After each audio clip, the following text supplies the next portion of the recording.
আবারও ইসরায়েলে আছড়ে পড়ল ইয়েমেনের ছোড়া হাইপারসনিক ব্যালিস্টিক মিসাইল, যার কারণে জীবন বাঁচাতে ভয়ে দিকবিদিক ছোটাছুটি করেন ইসরায়েলিরা। ফিলিস্তিনের গাজায় ইসরায়েলের প্রধানমন্ত্রী বেনিয়ামিন নেতানিয়াহুর আগ্রাসন বন্ধ না হওয়া পর্যন্ত ইহুদিবাদীদের বিরুদ্ধে হামলা অব্যাহত রাখার ঘোষণা দিয়েছে ইয়েমেনের সশস্ত্র গোষ্ঠীটি। ইসরায়েলের বিরুদ্ধে ইরান যুদ্ধবিরতিতে গেলেও নেতানিয়াহুর জন্য গলার কাটা হিসেবে আবির্ভূত হয়েছে ইয়েমেনের হুথি বিদ্রোহীরা। কোনো বাধাই যেন দমাতে পারছে না ইরান সমর্থিত ইয়েমেনের সশস্ত্র গোষ্ঠীটিকে।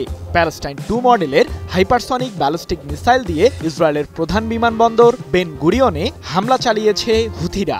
6 জুলাই বিষয়টি নিশ্চিত করেছে মধ্যপ্রাচ্য ভিত্তিক সংবাদ মাধ্যম তাসনিম নিউজ এজেন্সি।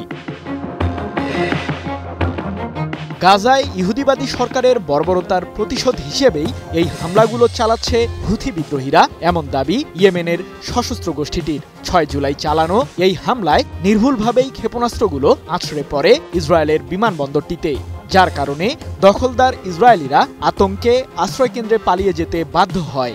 এছাড়াও সাময়িক সময়ের জন্য বেন গুরিয়ন বিমানবন্দরের কার্যক্রম বন্ধ করে দেয় কর্তৃপক্ষ। মূলত ফিলিস্তিনিদের উপর নেতানিয়াহু সরকারের আগ্রাসন বন্ধ না হওয়া পর্যন্ত এই ধরনের হামলা অব্যাহত রাখার ঘোষণা দিয়েছে হুথিরা।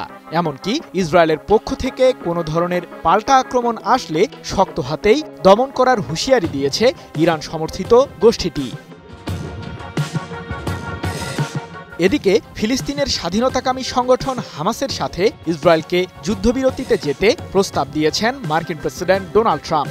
শর্ত সাপেক্ষে 60 দিনের জন্য এই যুদ্ধবিরতি কার্যকর হতে পারে। 21 মাসেরও বেশি সময় ধরে চলা এই যুদ্ধের অবসান করতে জোর চেষ্টা চালিয়ে যাচ্ছেন ট্রাম্প। তারই অংশ হিসেবে সাময়িক যুদ্ধবিরতিতে যাওয়ার প্রস্তাব এলো হোয়াইট হাউস থেকে। এই সময়ের মধ্যে চূড়ান্তভাবে যুদ্ধ বন্ধ করতে আলোচনা চালিয়ে যাবে মার্কিন প্রশাসন। অন্যদিকে গাজা ইস্যুতে মার্কিন প্রেসিডেন্ট ট্রাম্পের সাথে আলোচনা করতে ওয়াশিংটন যাচ্ছেন ইসরায়েলের প্রধানমন্ত্রী নেতানিয়াহু। 7 জুলাই হোয়াইট হাউসের উদ্দেশ্যে রওনা দেবেন আগ্রাসী এই নেতা। সৃজন মাহমুদ, নিউজ 24।